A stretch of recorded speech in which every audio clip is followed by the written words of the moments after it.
अस्सलाम वालेकुम। नेक्स्ट हमारे पास आ जाते हैं परफेक्ट टेंसेस। तो परफेक्ट टेंसेस में हमारा जो प्रेजेंट परफेक्ट टेंस है इसके बारे में अगर मैं बताऊं तो ये अफर्मेटिव सेंटेंसेस फर्स्ट हम देख लेते हैं। तो इसका सेंटेंस स्ट्रक्चर हमारा क्या होगा, सब्जेक्ट और इसमें हेल्पिंग वर्ब हमारा कौन सा होगा, हैज़ हैव। वर्ब की हमारी थर्ड फॉर्म यूज़ होगी और फिर ऑब्जेक्ट। ओके, तो इसमें देखें एग्जाम्पल कैसे हैं, he has gone to school, they have gone to school. अब हैज़ और हैव के बारे में आपको बता दूं कि हैज़ कब आप यूज़ करेंगे, ही, शी, इट या कोई भी सिंगुलर होगा तो उसके साथ आपने क्या यूज़ करना है, हैज़। और हैव कब यूज़ करना है, आई, वी, दे या कोई भी प्लूरल के साथ आप लोगों ने यूज़ करना है हैव। ठीक हो गया। तो इसके बाद हम देख लेते हैं नेगेटिव सेंटेंसेस। तो नेगेटिव सेंटेंसेस में हम लोगों ने यूज़ करना है सब्जेक्ट, सब्जेक्ट के बाद हैज़ या हैव के साथ आप लोगों ने नॉट यूज़ करना है, यानी कि हैज़ नॉट या हैव नॉट। फिर वर्ब की थर्ड फॉर्म आएगी और फिर ऑब्जेक्ट यूज़ होगा। ठीक है, he has not gone to school, they have not gone to school. ठीक है, ये इस तरह से आ जाएगा। नेक्स्ट हम देख लेते हैं इंटरोगेटिव सेंटेंसेस के हवाले से।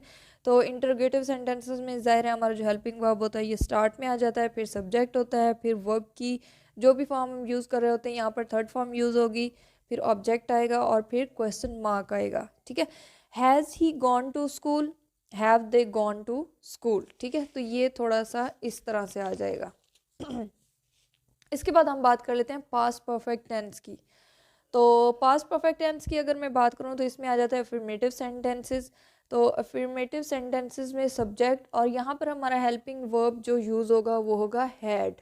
ठीक है, हैड और इसके साथ वर्ब की थर्ड फॉर्म यूज़ होगी और फिर हमारा ऑब्जेक्ट आएगा। तो यहाँ पर देखें, they had gone to school, he had gone to market. ठीक है, ज़रूरी नहीं है स्कूल, स्कूल में इसलिए यूज़ कर रही हूँ एक ही सेंटेंस ताकि आपको पता चल जाए। ठीक है, तो आप यहाँ पर कोई भी चीज़ यूज़ कर सकते हैं। He had gone to market.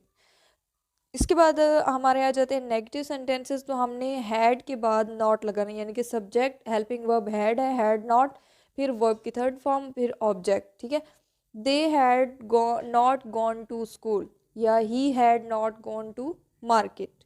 ठीक हो गया। इसके बाद हमारे रहते हैं इंटरोगेटिव सेंटेंसेस। तो इंटरोगेटिव सेंटेंसेस सवालिया जुमले। ठीक है, इसके लिए हमारा क्या होगा, हमारा हेल्पिंग वर्ब जो हैड है वो कहाँ आ जाएगा, स्टार्ट में आ जाएगा। फिर हम सब्जेक्ट लगाएंगे, फिर वर्ब की थर्ड फॉर्म लगाएंगे, फिर ऑब्जेक्ट होगा और फिर एंड पर हमारा क्या होगा, question mark. Had they gone to school, had he gone to market. ठीक है, तो ये इस तरह से आ जाएगा। नेक्स्ट हम डिस्कस कर लेते हैं फ्यूचर परफेक्ट टेंस के हवाले से। तो फ्यूचर परफेक्ट टेंस में हम फर्स्ट पढ़ेंगे अफर्मेटिव सेंटेंसेस। तो अफर्मेटिव सेंटेंसेस का स्ट्रक्चर अगर हम देखें तो इसमें फर्स्ट हमारा रहता है सब्जेक्ट, फिर हमारा हेल्पिंग वर्ब यूज़ होगा विल हैव। ठीक है, तो इसमें हमारा हेल्पिंग वर्ब विल हैव होगा। शेल आप लोगों ने यूज़ नहीं करना, मैं बार बार इस चीज़ को पॉइंट आउट कर रही हूँ, अब शेल यूज़ नहीं होता। ठीक है, अच्छा नेक्स्ट हमारे पास आ जाता है वर्ब की थर्ड फॉर्म और फिर ऑब्जेक्ट। ठीक है, इसकी एग्जांपल्स देख लें, he will have gone to school, they will have gone to market. तो ये इसके एग्जांपल्स आ जाती हैं सेंटेंस की। नेक्स्ट हमारे पास आ जाता है नेगेटिव सेंटेंसेस।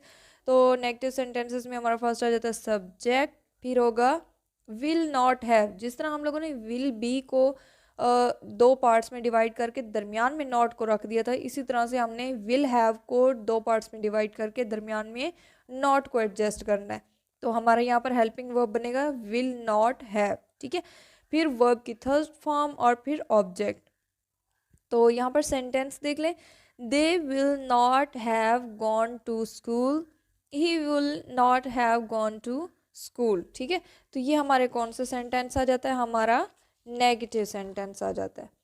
इसी के साथ अगर हम देख लें हमारा इंटरोगेटिव सेंटेंस। तो इंटरोगेटिव सेंटेंस में हमारा होगा जिस तरह हम लोगों ने विल बी को दो पार्ट्स में डिवाइड करके विल को पहले रख के फिर सब्जेक्ट को रख के और फिर बी रखा था, इसी तरह से इसमें भी हम करेंगे, विल को पहले कर देंगे, फिर सब्जेक्ट रखेंगे और फिर हैव आएगा। ठीक है, विल हैव को डिवाइड करके विल पहले, फिर सब्जेक्ट, फिर हैव, फिर वर्ब की थर्ड फॉर्म आएगी, फिर ऑब्जेक्ट होगा और at the end of interrogative sentences क्या होता है, हमारा क्वेश्चन मार्क होता है।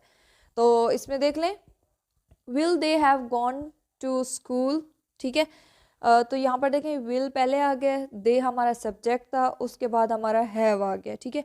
और गॉन हमारा क्या है, वर्ब की थर्ड फॉर्म है, टू स्कूल हमारा ऑब्जेक्ट, और फिर हमारा एंड पर क्वेश्चन मार्क आ गया, will he have gone to school.